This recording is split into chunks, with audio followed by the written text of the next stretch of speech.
Talk about this briefly.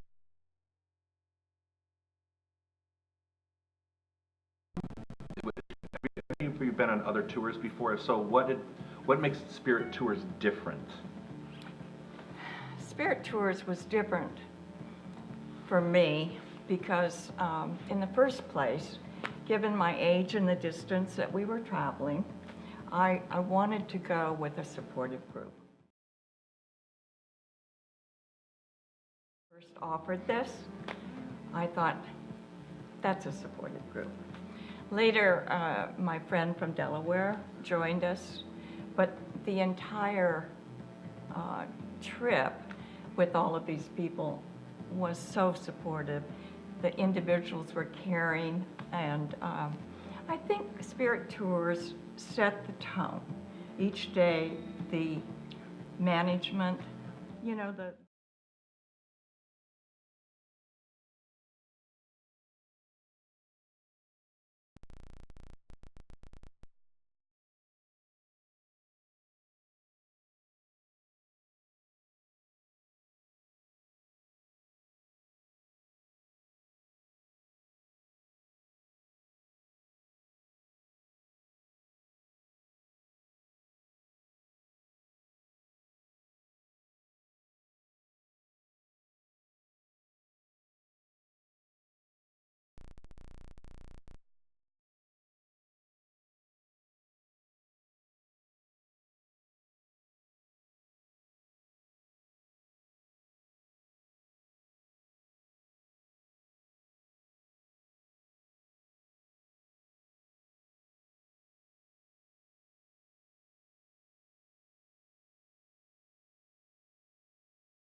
Just cause I can. When that comes my way, we'll see it through.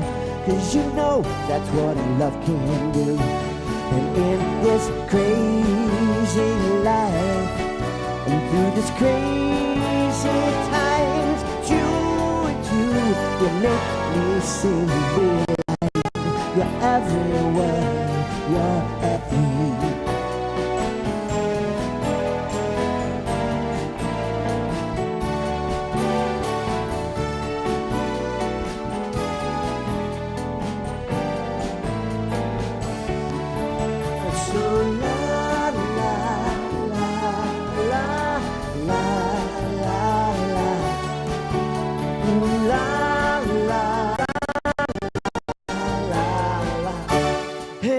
This crazy life, and through this crazy times, it's you make me sing in every song.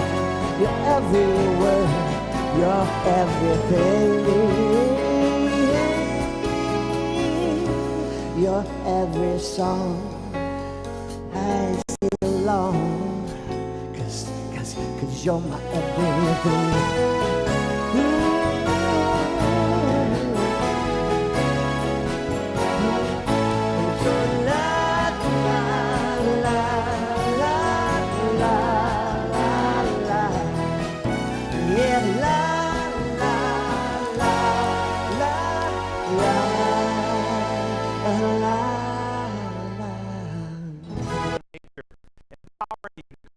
Life of your dreams. We are changing lives.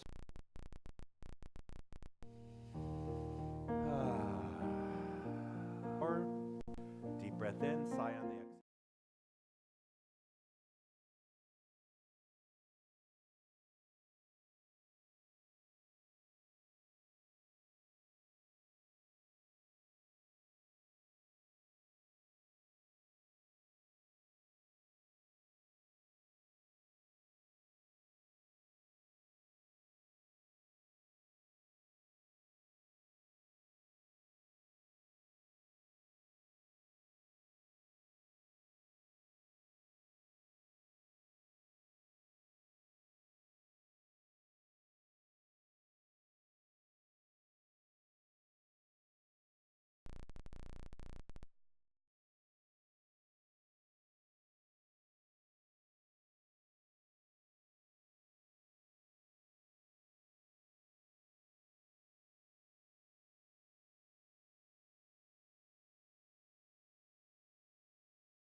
believe I missed each and every face. Come on and play my music. Let's turn every love light on in the place. And I finally found myself totally surround your circles. Oh, my friends, please celebrate me home. Give me a number, please. Celebrate me home. Play me one more song that I always remember. I can recall whenever I find myself too all alone. I can sing me home.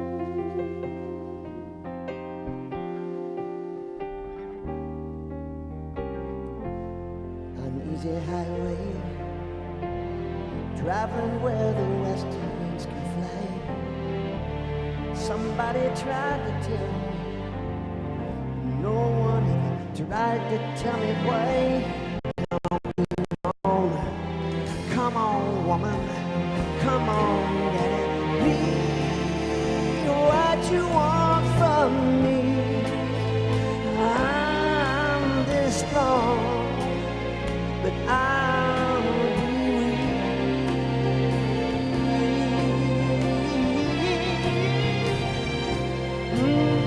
Please celebrate me home.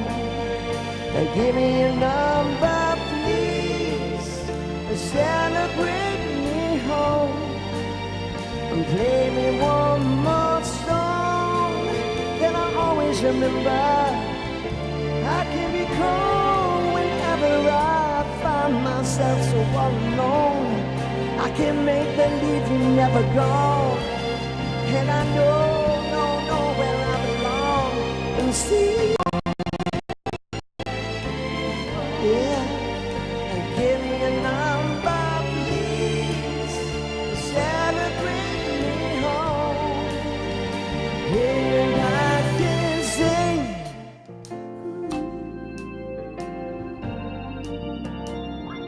Ooh, I can sing.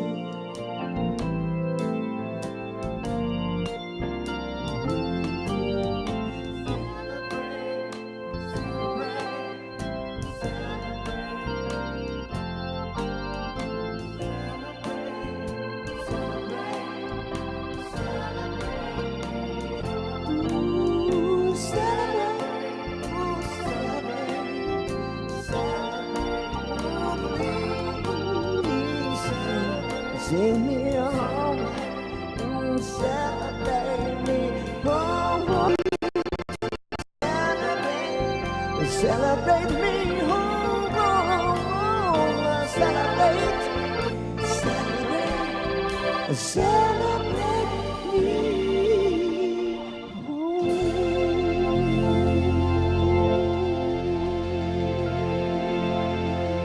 Stephen McClintock. Lovely band. Change the world one heart at a time, and we can change the world one heart at a time. I am here because I like to have a good time. So I'm looking to contribute my energy towards anything social, to build community, and service. Because I think there's so much we can do for each other. I've been here for about 5 years, and the bulk of my professional career was in membership development with the U.S. Chamber of Commerce, so I'm hoping I can help contribute in some way tonight.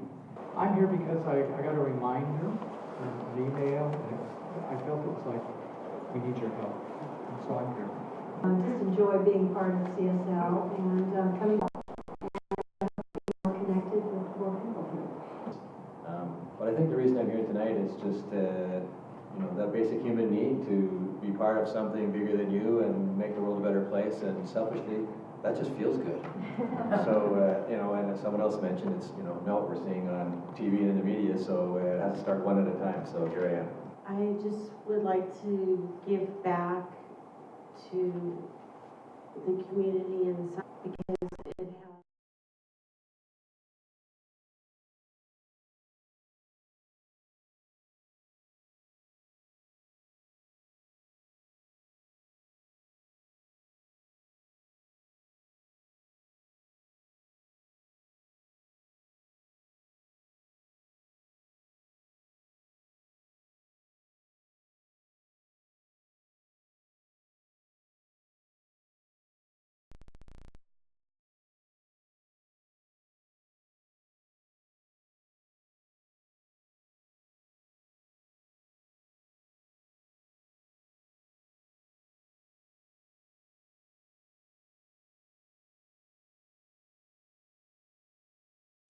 Sang that song. Celebrate Me Home. Celebrate Me Home means, in my mind, has always been about how can I celebrate myself home is to reinforce and to realign myself to strengthen up my spiritual conviction. Here's our why am I tongue-tied today? Affirmation. Let's do it together, please.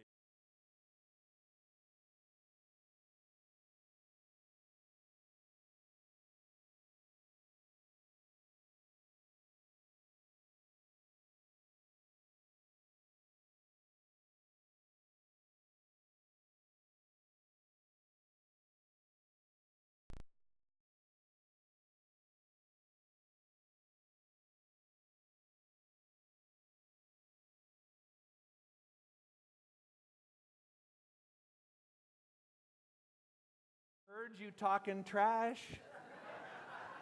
I heard you talking down about other people, other political parties. I heard you talking down about leaders and all kind. Really? Yeah, I choose love. Yeah, oh yeah, I choose love. No. We try. We try. Can we say I try?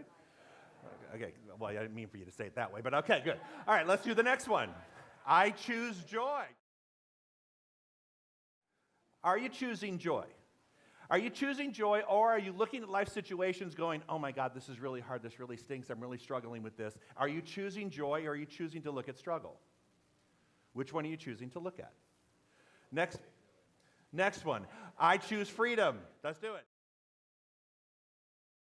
Nobody's going to do one line at a time. I think you figured that out by now, right?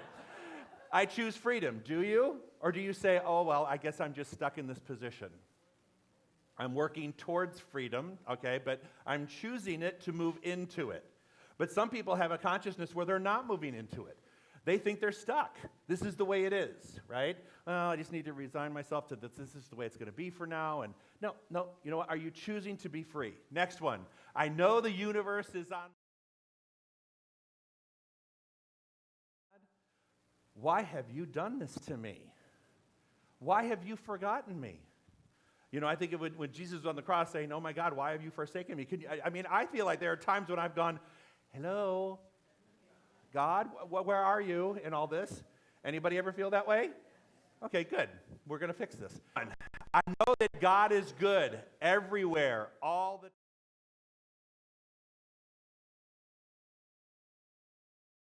True, but sometimes it's a hard time to swallow when we see people suffering, when we experience loss, when we have situations in our life where we feel a sense of scarcity or disconnect.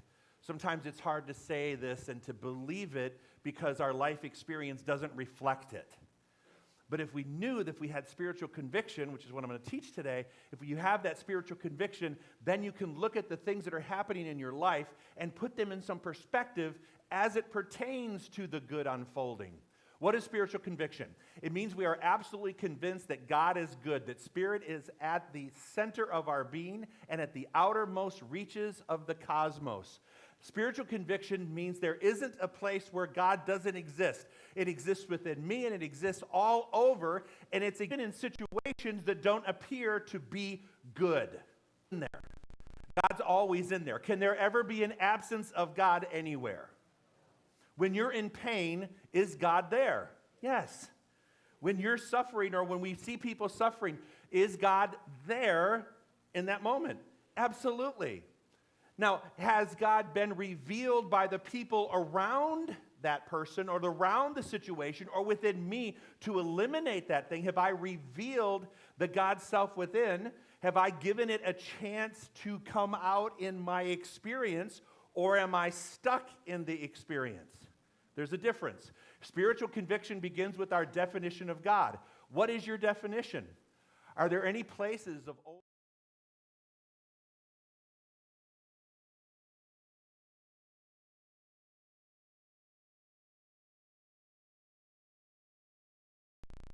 that you know and felt when you were growing up with an almighty punishing God, that somehow God was letting you down? Did you ever have that experience or know people that have that experience where they lived in fear of the almighty punishing God with the clipboard? Yeah?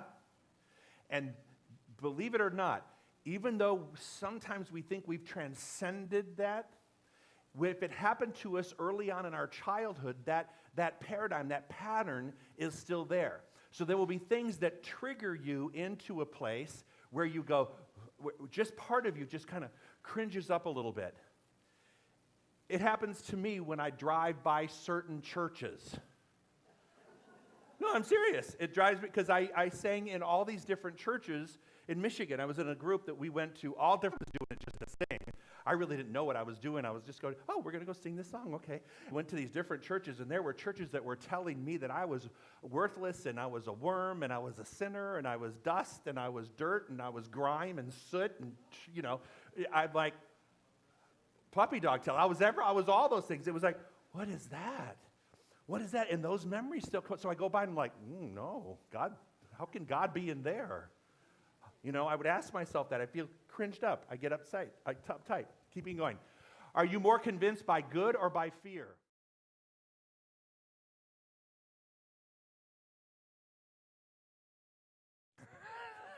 Fear. Some people are honest about it. Other people live in a world where Annie's always motivated by good. But some people are motivated by fear. Why? Because, oh God, I hope this works out. If this doesn't work out, this is going to be really rough. Right? That's fear.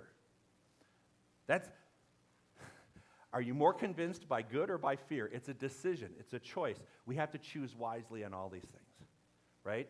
We have to move into a place, why we call it the science of mind, and that you've given free will and free choice. We have to move into a place of that. Together, please. I choose love.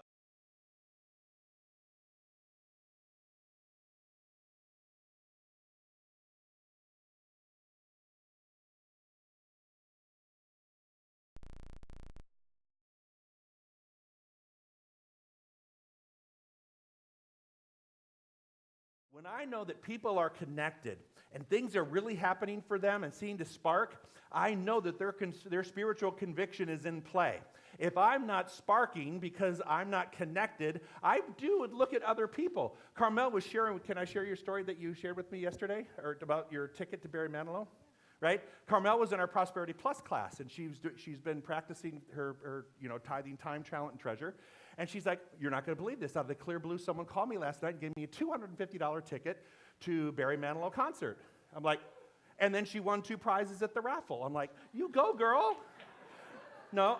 And I look at that and I think, okay, now I can say that Carmel, who was in class with me, and I saw her grow in class, and I saw her expand, and I saw her move into spiritual practices that are in alignment, and then she starts demonstrating. So someone who has that kind of spiritual conviction, and I expect things to that I expect things like that to happen to people who are practicing that.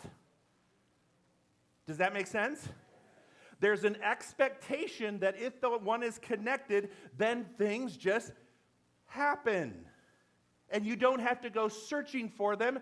They call you up almost and say, here, come watch Barry Manilow. Right? We could not have a more definite.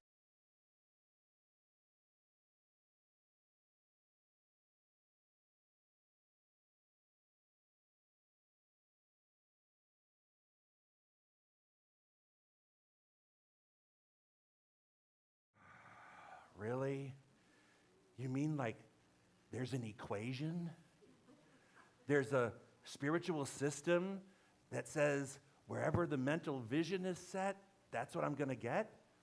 It's that simple. It's that simple. But then you have to look in the mirror, myself included. I have to look in the mirror and go, well, then why is my life in this particular part of my life not working? And then I have to go, okay, back it up one step. What is my vision around this? Is it a fear-based, fear-driven vision, or is it a faith-based vision? Am I visioning to get out of something, or am I visioning myself coming from that place of goodness? There's a difference. We say it every week. Pain pushes until vision pulls, right? And so that's what this is talking about. Is your vision trying to just push you out of grief or push you out of those things? Or is there a vision that says, joy is pulling me? Which one is pulling, and which one can you say, I don't want to be pushed by this anymore. I want to be pulled by the greater good. Does that make sense? Together, please.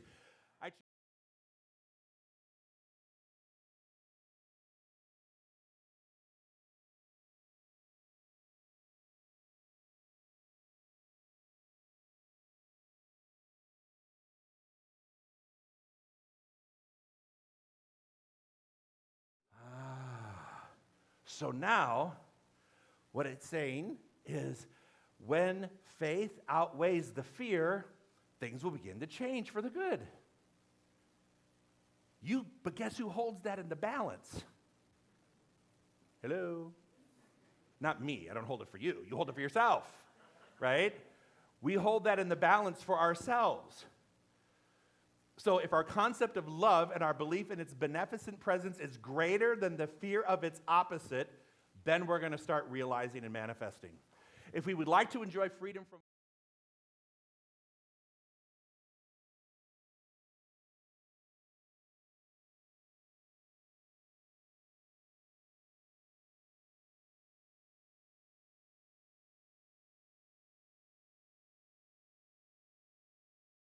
commercials. Do you ever wake up? That one of the drug commercials. Do you wake up? Yeah, I hope so. Anyway, the moment we get the idea of peace, think about it. I've had arguments with people, a few. The second I turn a corner into a place where I go, you know what? I don't want to do this anymore. I want to settle into a peaceful relationship. The second I decide, now the other person doesn't have to turn the corner with me, right? I have to turn the corner for myself first. So the second I turn the corner into peace, all of that stuff, it's like I become Teflon. It slides off. Not in an arrogant way, not in a way that's abusive or not being responsive to the other person, but it begins to slide off. When you turn the corner, the confusion begins to leave. All negations will finally be healed by spiritual realizations.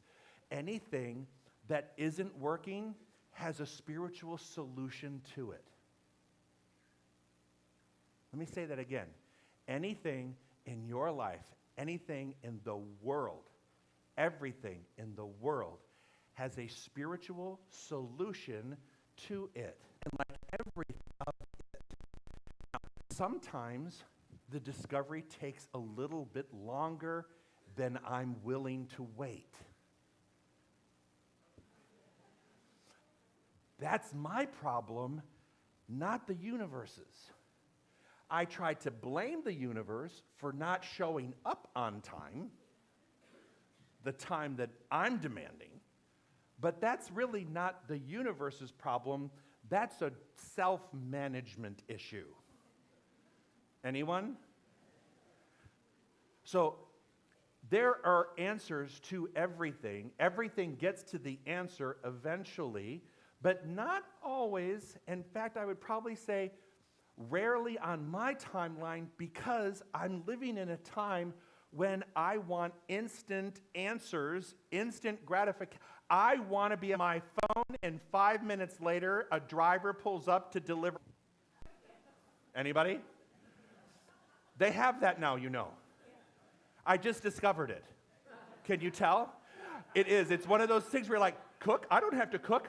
Boop, click this app. 5 minutes later, boop, boop, boop. Here you go. And it's better than pizza. I'm talking about like good foods. Anyway, so we live in a world where we want the instant answers. And we become more impatient. Remember dial-up? Remember when you get on the computer? Remember, this is like, what, 20 years ago?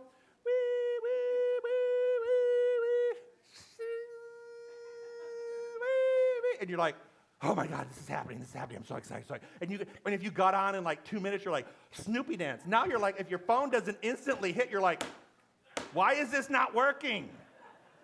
You're not going fast enough. Problem is, I can't negotiate with universal spiritual timing. I don't have the authority to change universal timing.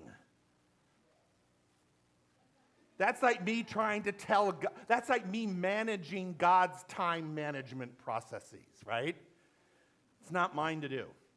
Ernest Holmes invites us to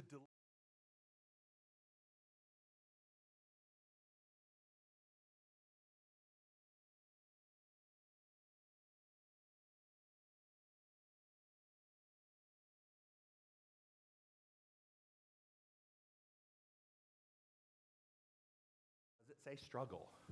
What does it say? When is the last time you went out and played? I mean, really silly play.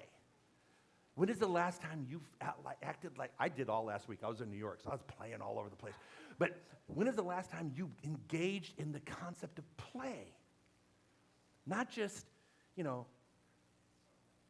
just like kind of getting, I'm talking about the kind where, when you were a kid, you'd play, right? You'd say, at this time of year when I was in Michigan, we're like, let's get our sleds.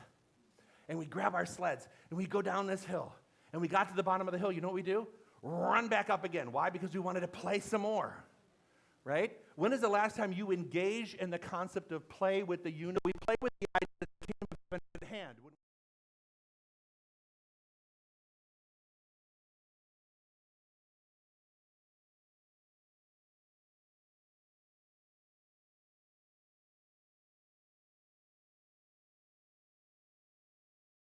That means apply play. Right? Think about it.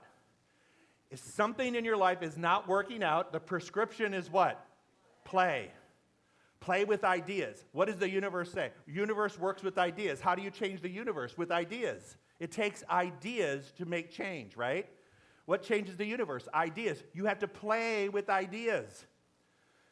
The problem is, have you ever played with a toy too long?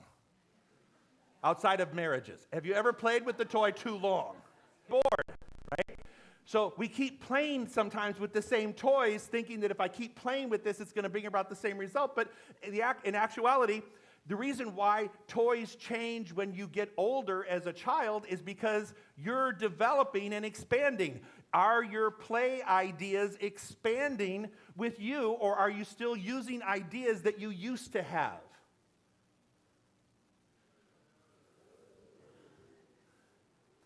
Have you ever tried to go back and recreate that special moment in time? Like go back to you go to a vacation spot and you come home, you're like, oh my God, that was amazing. I'm going back next year. And then you go back the next year and you go, it was nice. I enjoyed it. It wasn't the same as it was the first time. Why? Think of it as a rubber band. Once you expand a rubber band, once you take the rubber band in its form and you expand it, and then you let go of it, it appears to go back, but it never really goes back to its original shape or condition because it's been expanded. Keep working on that rubber band, and what happens? It can't go back. The elasticity leaves itself. That's what we're doing with ideas. We keep doing the same thing, expecting to have it be exciting and riveting, but it's not because it's old. It's an old idea. Are you getting me? If it works,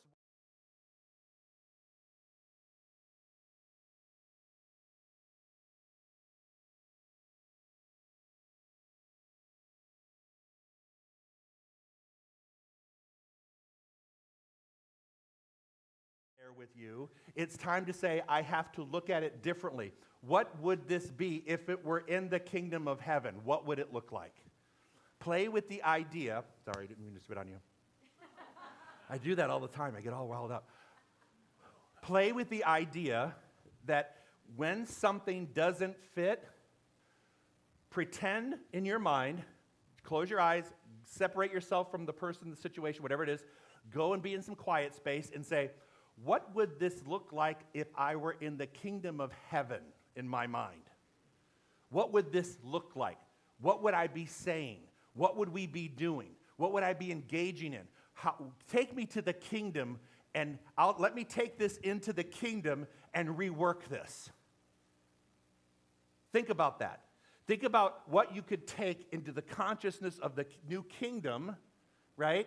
And say, how can I rework this so that I'm not obsessing about what is not working? We do this with the experimental spirit of play, not with the dulling burden of work. This sounds like an awful lot of work. Can I just you know what? I'm just going to resign myself to this is just what it is. It's just easier because what Joe talks about, I mean, really, I'm not into it. Too much. He's too much. He needs to take less coffee. This lets us see the better conditions with the spirit of joyous acceptance. It also lets us see that the outcome of our experiment of play isn't engraved in stone. So if it isn't the good we seek, we choose again.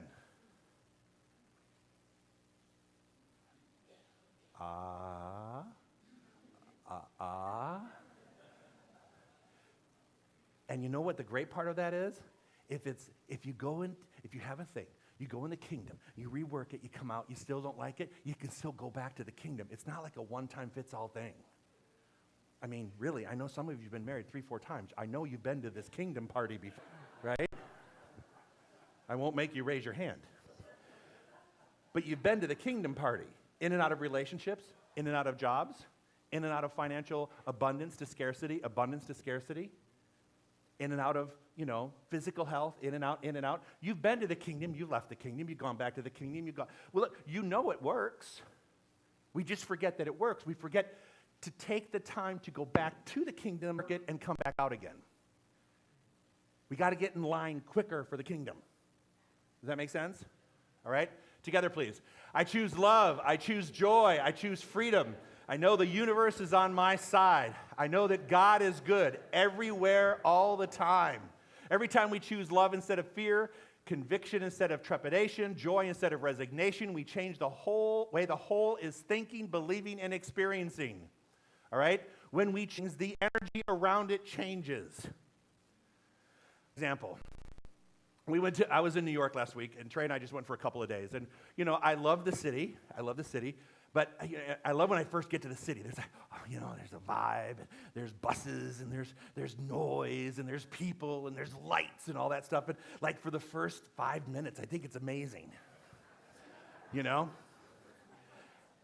But like after the third day, I'm like, I've got a foul attitude. No wonder people say things about New Yorkers. They're like, because I was that man. I was like, if I hear that bus run one more time, if I hear that slamming of the garage or the beep, beep, beep, beep, people all around bumping into me, I'm like, oh my God, right? So I had to change my thinking, or the rest of my trip was going to go downhill with my husband. He was not going to have any part of it. He was in the magic and I was in hell. Anybody ever been that with your spouse? He was I call it over-magicated. Not over-medicated, he was over-magicated. And I'm like, can't take it anymore, gotta go back, quiet room, no talking, no TV, no sound, right? So I had chosen the harder path. I should have earlier on voiced my opinion and said, you know what, you should go do that. I'll stay in the room and something to get me out of that headspace. When I changed my thinking around, which I had to do, then it became more enjoyable again. I was able to get back into that joy space. But for a while there, I was dabbling in the dark, if you know what I'm talking about. And our relationship was affected, and my energy was affected, and everything was affected by it. Choose to be convinced that God is on your side, that the universe has a bias for good, that the kingdom of heaven is at hand within yourself now. Choose to think that there is a bias for good. The universe is biased for you to experience good. Kind of a different twist, right? Together, please. Last one. I choose love. I choose joy. I choose freedom. I know the universe is on my side. I know that God is good everywhere, all the time. And so ends your lesson. There you go. All right.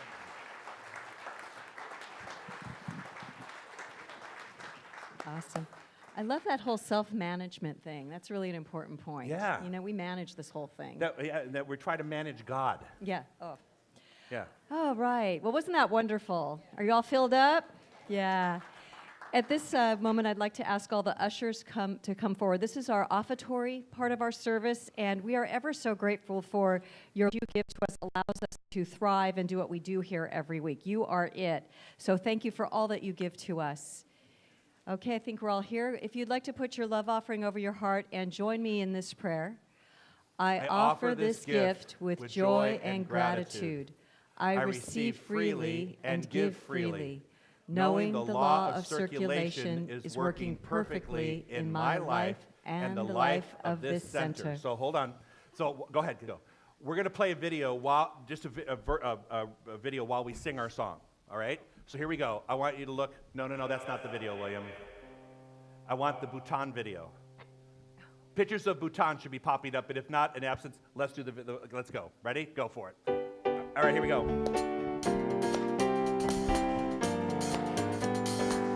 All right, come on, every day.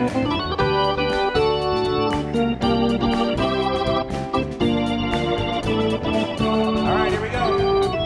Every day I wake up and I say, today I love my life.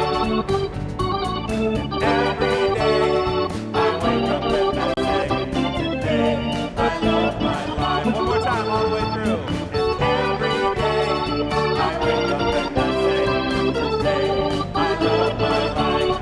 And every day I wake up and I say, today I love my life.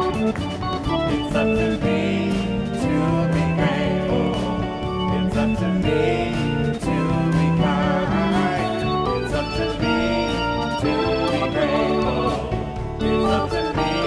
It's up to me. Everybody on your feet, come on, sing it with me. Every day I wake up and I say, today I love my life. And every day I wake up and I say, today I love my life. Last time, Bruce, sing it out. Every day I wake up and I say, today I love my life. Last time. Every day I wake up and I say, today I love my life. Oh, that song. Well, I would like to introduce our beloved Mimi. Mimi, how long have you been to You Love About the Center? Well, I've been here 6 years, now a practitioner, changed my life coming to this center, and I just love it. Really, love is all there is anyways. Thank you, Mimi. Okay, well, let's do our blessing over this beautiful offertory. We bless this collective offering and receive it with gratitude, knowing it is action. As this currency flows through our center and beyond, it blesses many lives, including my own. And let's go ahead and give this basket to Tom, our giving chair. Thank you, Tom. Thank you, Mimi. At this moment, I'd like to invite anybody who is here for the very first time to stand up so we can give you a gift. We're not going to make you talk, just stand. Thank you. Okay. Our center. If you go to the desk in the lobby area, we'll give you a CD of one of Dr. Joe's talks so that you can take him home with you.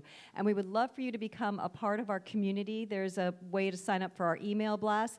And if you're just visiting and you live elsewhere, you can still be a part of our spiritual community we have online. Normally it's working. I think we had a little problem today. Are we bringing you up here? Okay, this is Ginny. She heads up our street, and we've got a bake sale, like we said earlier, a bake sale, and the cutest little pups and kitties today, too. Oh, this one just had surgery. Food, cat and dog food, please, and thank you for your generosity. People have been so great stepping up. Thank you. So just go out to the patio and take a look, buy some sweets. Oh, you're looking at me. Don't do that. Don't do that. Oh, I don't like that. My cats would kill me. Oh, yeah. Okay. I think I've got another slide coming up with our practitioners. I'd love to have the practitioners and ministers stand so you can see this is just part of your prayer ministry. They do amazing things through Spirit. Following services, you can go to the Om Room, which is just across the way, and they are there to pray for you. We call it 1-minute miracles because it only takes a minute to change your life. And they're there for you, so please go over. You can lots going on. We've got, for those of you who are going through any loss, by the way, we do have a group that meets on Tuesdays at 5 p.m. in our office area, and they're a wonderful group of people that just come together and kind of hold each other in whatever loss you're going through. So I encourage you, if you're in that place, join them. It's a lovely way to get some nourishment and support. And you can see the rest of the week. I'm not going to go through everything, but do remember Saturday, 6 p.m. is our candlelight service, and you heard Dr. Joe say there may not be any. Go ahead and see if there are any in case you're interested. I would like to thank you guys for being here today so that we can come together in our oneness and celebrate Spirit and our ability to choose love and live a greater life that is always there for us. I'd like to thank Jerry Lynn and Steve. Does Steve have any music or anything out there? Not today, but we loved what he did today, didn't we? And thank you, Jerry Lynn and everybody. We're so blessed. I'd like to thank the guys in the back, Barry and William, thing happened for us. Julie and Elizabeth, Steve, that keep everything humming around here and do so beautifully, and our beloved Dr. Joe, who inspires us every week. Yeah, all right. Without further ado, it is time to pray, so I invite you to close your eyes and join me in consciousness as we just breathe in that beautiful light energy of God that is everything that we are, knowing that there is only one power and presence, and I call Spirit. And as we look upon this week that is before us, we stand in Spirit. We have that spiritual conviction that allows us to break free of the old patterns that keep us from living life to the fullest. And so I am knowing we are just letting that Spirit love us and express that through us so that we can share the gifts of Spirit with all who surround us. And so I know that we are able to stand in that place of truth and see how wonderful, magnificent we are as we just embody what God is and allow it to govern our lives, to show up in the most amazing places where we can see this beautiful work that we do, this play that we do. When we play with the universe, it plays with us and allows us to receive our good and receive it abundantly. So I bless you all during this week, knowing that you are calm, cool, and collected during this beautiful holiday season as we just open up to the one, give it the authority to bring us forth into that spiritual realization that we are Spirit expressing all the time. And so knowing that we live in a universe that is governed by divine right order and law, I release my word as law, knowing it is done, and we are happy and joyful as we say together, and so it is. Amen. Have a wonderful week, and we'll see you Saturday.